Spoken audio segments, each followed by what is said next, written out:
Snowy conditions here at First Energy Stadium in Cleveland, Ohio. This was the scene a few minutes ago. The dog pound in full roar as their Browns emerge from their tunnel. They're ready to go as they get set to match up with the Baltimore Ravens. Fielded about a yard deep. And all that work, but he stopped where he ultimately would have been, and he's simply taken a knee, and that's the 25-yard line.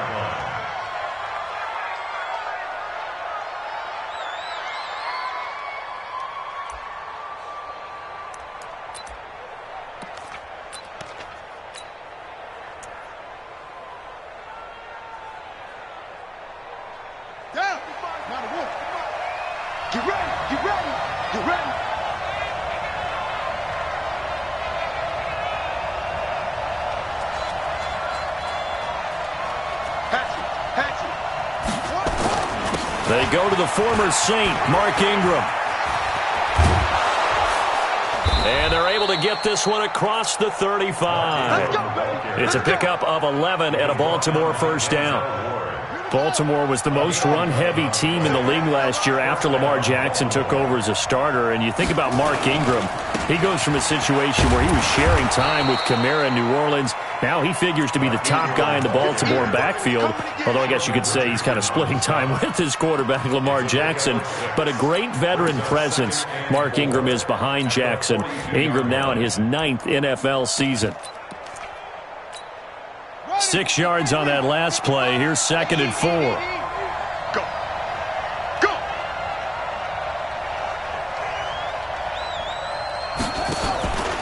They run from the pistol with Ingram. And very little daylight there. He'll get a couple up to the 44. I think that's the type of run we'll continue to see throughout this game. The snow coming down, I don't expect a lot of big plays to be broken. And it's 3rd down. Ready, 55, Mike 55. Here we go.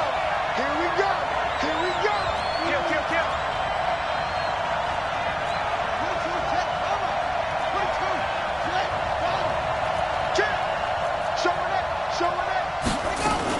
They'll try to run for the first with Ingram. And he brings this up to the 46. Good enough for the first. They only get 2 there, but on 3rd and 1, that's all they needed to keep the drive going. First down, Ravens. Couple of first downs to kick off the drive. Here's 1st and 10 up at the 46. Come get some. Come on here. Come get some. Watch the safety creep. And now Jackson will look to throw it. Flushed out right. And the Browns pressure gets to him that time, and he's going to go down. Larry Ogunjobi in for the sack. Well, competition comes up in so many different ways. And right now, this unit, their competition is who's going to get to the quarterback the most times. Had about 5 sacks last week, and we just saw their first one of this game. And the job becomes twice as difficult now. After the sack, it's 2nd and 20. 53, check 53. You're not ready. Let's go. And we got Mike, number 53. Mike, come on. Here's Jackson to throw.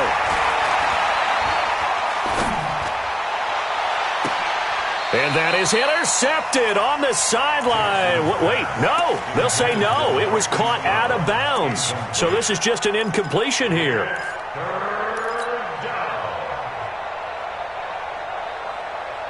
An incomplete pass on that last play, and that means they'll need to come up with something here on 3rd down. From the gun, Jackson. And a big loss here as he's taken down. Well, the pass rush has been a real strength of late. They know how to get after the quarterback. Absolutely. 4 sacks last week. That's their first one here. Anything in particular you've seen from them or on film? I think that they're winning athletically up front, winning those one-on-one battles, but also when the offensive line wants to keep everyone in and mass protect, they know how to scheme their way back to the quarterback as well. 12 yards on the return that time, and the Browns will take over 1st and 10.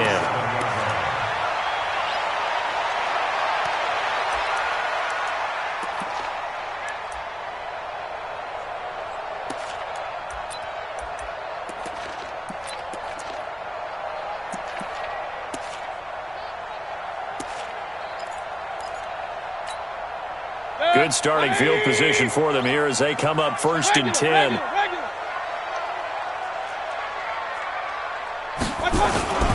Now the third leading rusher among rookies last year, it's Nick Chubb. And he is going to be stopped cold behind the line of scrimmage. It'll be a loss of a yard, and that'll bring up a 2nd and 11. At the 36-yard line.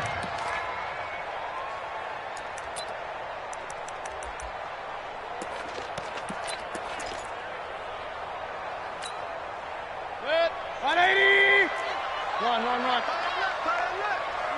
Three down. Hey, orbit.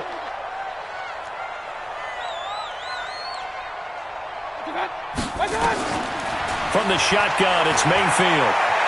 Escaping the pressure right. He's got Njoku, his big tight end.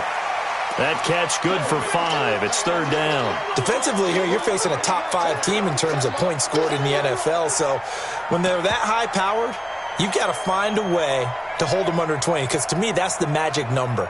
20 points scored, you give yourself your best chance to win. So if they're up around 24, 28, 30, they could be in some trouble. And I think so, because then you turn it into a shootout, and that means your offense has to keep pace. 180.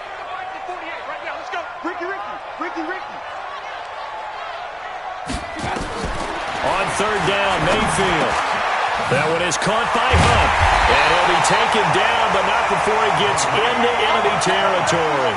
That'll move the sticks for the Browns, a gain of 12. And this is why trying to cover the angle route is so difficult. Anyone playing the linebacker position, when they see a running back out of the backfield widen, because he heads towards the flat first, oftentimes you widen too much and overcommit. He cuts up inside, and that's what we saw there. A nice pickup for a 1st down. A 1st down throw for Mayfield. And he's got the hook up to Landry. Yeah, he will go out right near the 35-yard line. That'll move the sticks for the Browns, a gain of 12. Well, that's what you're looking for when you want to throw the ball downfield. You want one of those guys who can play out on the perimeter, can play out wide, who can not only get open, but when they're covered, can uncover themselves downfield and create catches. Now a run on 1st down is not going to get off the ground as they will get him behind the line of scrimmage for a loss of 3. They'll wind up losing 3 yards here, and it'll bring up a 2nd and 13.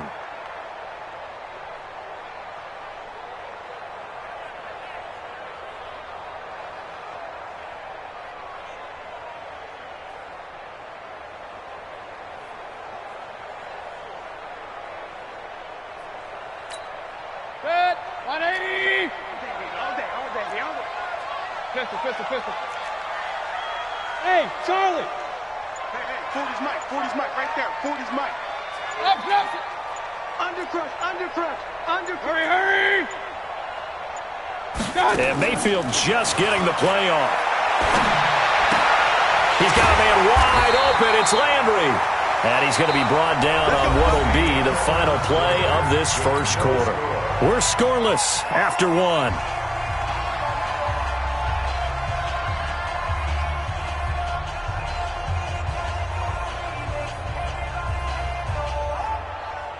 Mayfield brings him up 1st and 10. And he's 4 for 4 now, throwing the ball to start the drive. On 1st down, they'll run with Hunt.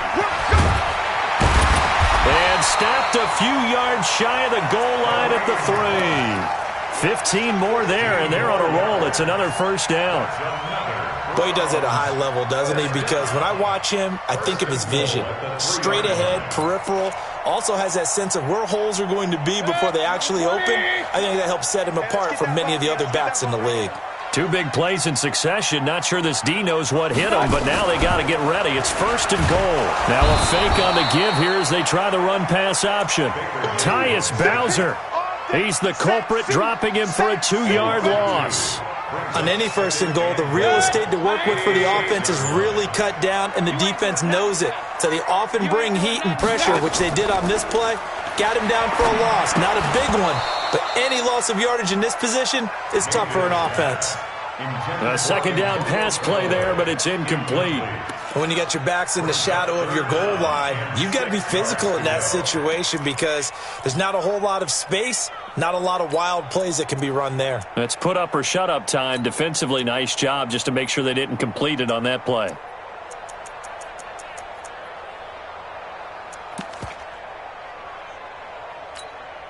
This has been a long drive. You got to figure a field goal would be a letdown. Can they convert now on 3rd and goal?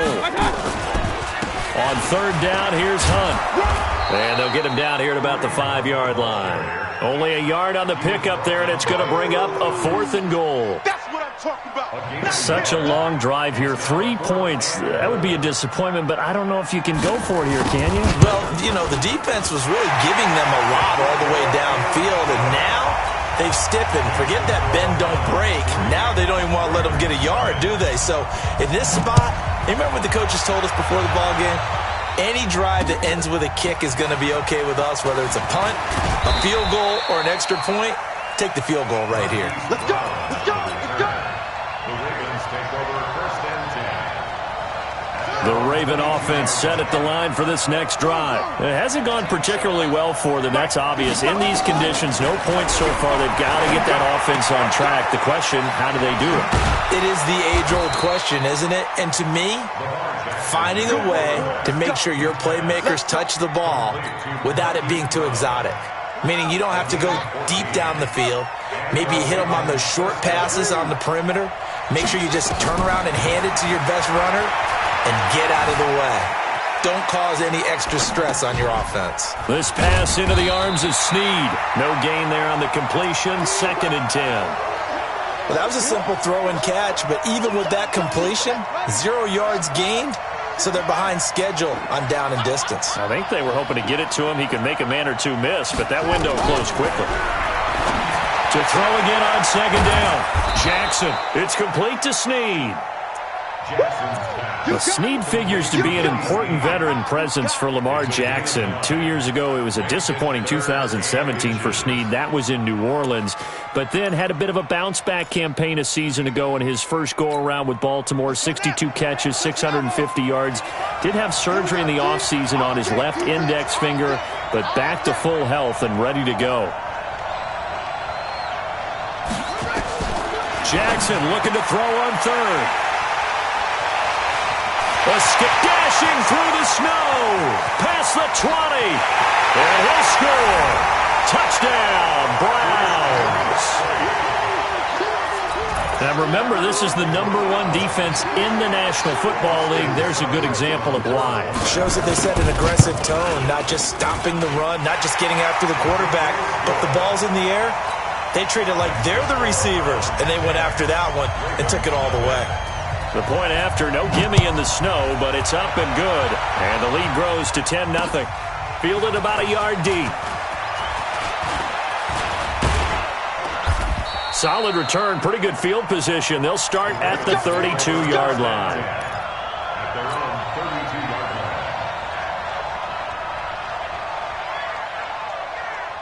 The Raven offense set at the line for this next drive. And this not an easy situation. You're down early, in the elements, you're on the road. How do you get the mojo back? And Jackson cannot get away, and he'll go down. The #1 pick, Myles Garrett, coming in to drop him. Brandon, if I'm an offensive coordinator and I see an all-out rush like that, I file it away because I'm going to use their aggressiveness against them as this game goes on. I'm going to hit them with a screen soon. Throwing on 2nd and long. Jackson, he uncorks it, and he fires one that's intercepted. Picked up by the linebacker, Mason Foster. And he'll take it across midfield and down to the 48-yard line. They set themselves behind the chains, trying to get it all back in one play, and it backfired. Didn't it feel like a pitcher working his way into a 3-0 count, right? You're behind. What do your coaches always tell you? Get it back one pitch at a time. In this case, they tried to get it back right away, and it didn't work out. Throwing to start the drive, but that one incomplete. After the incomplete pass, here now is 2nd and 10. Here's Mayfield running the option right. And an alley to run. That one covers 24 yards. It's a first down. Pretty nice play here. They go read option, read the defensive end, and when he claps down inside, how about the quarterback pulling it, keeping it, and not only getting to the second level, but picking up some really nice yardage. Very, very well read. Kill! 25, check 25, check 25. They'll run on first down. It's Hunt. This will be stopped about 2 yards shy of the marker. 8-yard gain, 2nd and 2. He won't be ready.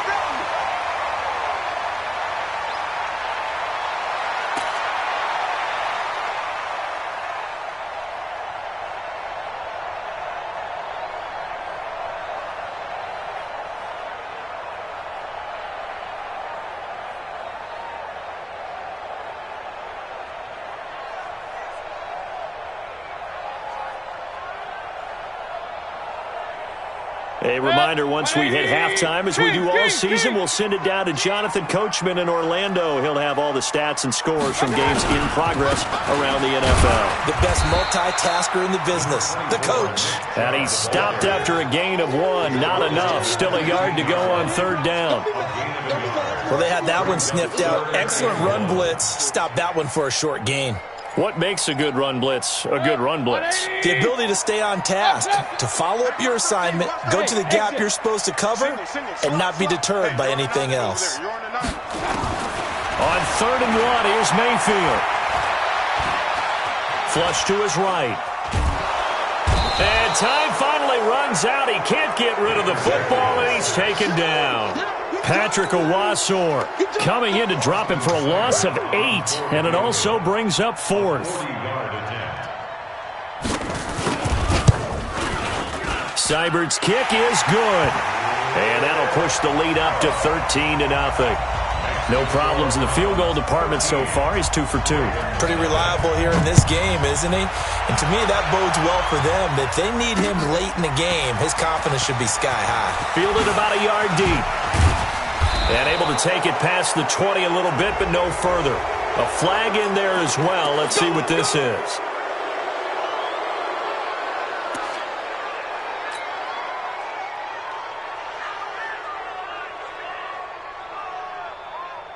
The Raven offense set at the line for this next drive. They are looking to make a bit of a 180. They are sputtering right now.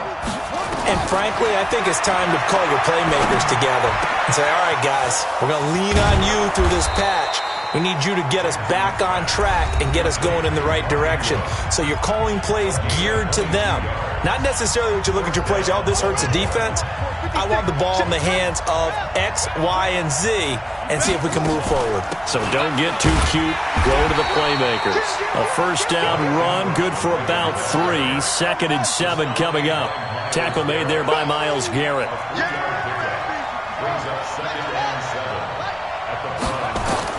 From the 38, Jackson. He'll rifle this one deep right side. And that will be incomplete with a clock showing 18 seconds now to go. Another dangerous throw there, partner. I mean, he's already thrown 2 interceptions here in the first half. I don't know if you want to keep throwing up 50-50 balls, and you've had that kind of lack of success. Yeah, absolutely. Very well could have been a 3rd interception in half number 1. Jackson. He wants it all for the end zone. And that will be incomplete with a clock down now to 13 seconds. Here's Justin Tucker now for the Raven field goal try. This officially a 55-yard attempt. Now the Browns will use the first of their 3 timeouts as they'll stop it.